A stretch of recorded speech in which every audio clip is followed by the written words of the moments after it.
Hi, Jared here with Smart Group Training. I want to talk about one of the cornerstones of our program, and that's the warm-up. The warm-up is such an integral part. It gets our clients moving and feeling better, and today I want to discuss exactly what we do in our gyms to get the best result. The warm-up is a heck of a lot more than just throwing your clients on a treadmill or spin bike, expecting them to go 5 to 10 minutes and just get the heart rate elevated and the muscles warmed up. The warm-up, if done properly, you're going to be able to drastically enhance the way your clients are moving and feeling. That way it's going to set the rest of the session up. It's going to set your strength training up, so you're going to be able to get better gains in the strength training part, whether you're addressing speed, power, strength, endurance. Everything is basically set on the plate whenever you have a good warm-up in place. So let's go over some of those key characteristics that I want to see in a good warm-up. The first characteristic that we use in our gym is we address breathing. So we want to make sure our clients are not in this big sympathetic toned up state whenever they come in here.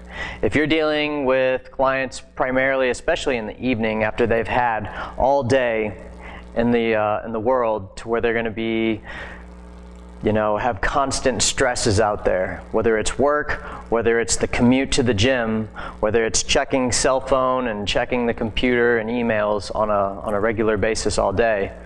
For the most part, we see a lot of our clients coming in that very sympathetic dominant state.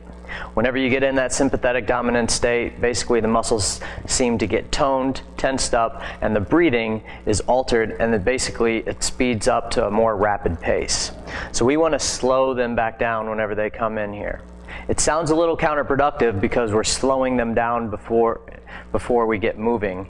However, as we start to progress through the warm-up, we start to shift from this parasympathetic state that we try to get them into with our breathing work, and then that slow shift back into that sympathetic dominant state to where they're going to be able to train really hard and get great results. So what we do is we focus on breathing first. We focus on breathing first in our semi-private and personal training models because we feel that's where we get the best. In the group model, so in our smart group training classes, basically we address foam rolling first, and then we address breathing. The only reason why we do that is basically foam rolling. We instruct the clients to come in 5 minutes prior, be able to get on the foam roller. But breathing is so important to us that we want to make sure that at the start of each session that we're addressing it, no matter if you're showing up on time or if you're getting early. So the first two things, breathing, foam rolling. In the personal training world, we go breathing, then foam rolling. In smart group training, we go foam rolling, then breathing. As long as you're addressing both of those, the breathing and the foam rolling, the soft tissue work, then you're going to be able to get great results and go through a good warm-up. So those are two of the first things you want to do. So breathing, foam rolling. Next, we want to go into the corrective portion. So the corrective portion, this is basically identified whenever we take you through a movement screen. So at our gyms, we use the functional movement screen, the 7 basic patterns that we use. We follow the hierarchy, we find the weakest link, and then we start to address it. In smart group training, our large group training sessions, what we do is we choose 2 specific correctives that each client's going to be doing. Everything in our group classes is based on time.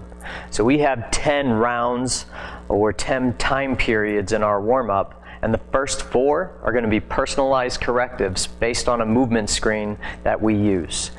You can be using PRI, you could be using FMS, you can be using another movement screen that you've been very familiar with. As long as you're using a screen, you're identifying the weakest pattern, this is where we want to start to address it within the warm-up.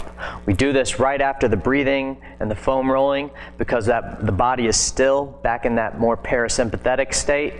It's able to learn and adapt, and then we get the best results whenever we apply our correctives right after those 2. Then what we're going to do is we're going to start to build the warm-up from there. So now that we've addressed breathing, we've addressed foam rolling, we've addressed the personal correctives. Now we want to make sure that the warm-up is building in a progressive manner. And the way we view our, or build our warm-ups is basically we build them from the ground up. So all of our clients come in, pretty much every single warm-up is going to start on the ground. It's the most stable surface, gravity's not really in play, and we're able to get a lot of good work done on the floor. So we'll start our clients out, foam rolling, breathing, all that stuff is done on the floor, and then we start to progress into whether it's going to be ankle mobility, different rolling patterns, different things that we can do on the ground, dead bugs, a lot of different exercises that we throw in at the beginning in that stable state. Next, we're going to start to build up from the ground. We'll start to go into quadruped, so we have 4 bases of support, both hands, both knees. That's a pretty stable position, and then once again we start to integrate exercises that's going to start to challenge mobility and stability within that position. From that quadruped position we start to go into kneeling. Now we take away 2 bases of support and we're down to 2 bases of support. So we'll focus on half kneeling, tall kneeling, and we might choose to focus on one of those kneeling positions more than the other based upon the movement screen. So every single exercise we're choosing in our warm-up has a good reason behind why we're putting it in there. And then the final position that we're going to address is going to be standing.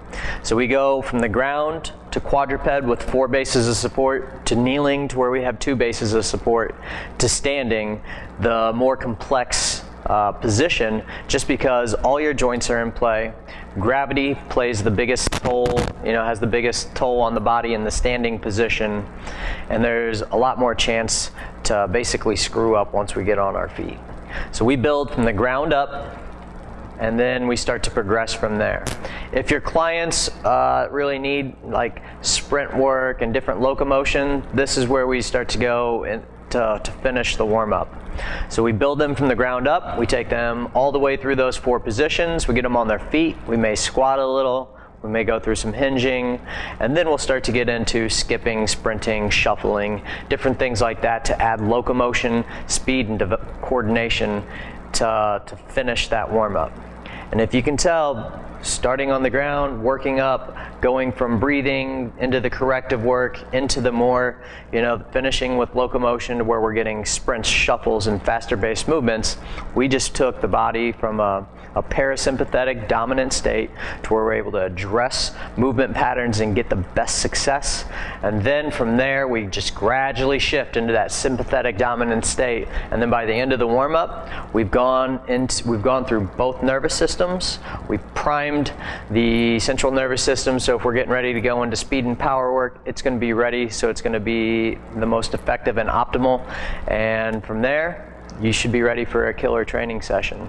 So to recap, just make sure that you are, if you want the best results, you're slowing your clients down at first.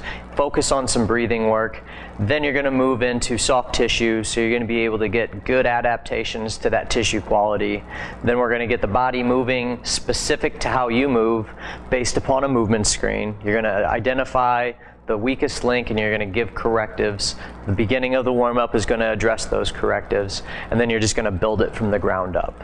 And then finish with a little more speed and locomotion and get your clients moving around. At that point, you've just developed an awesome warm-up and your clients are going to get primed and ready for that strength training session.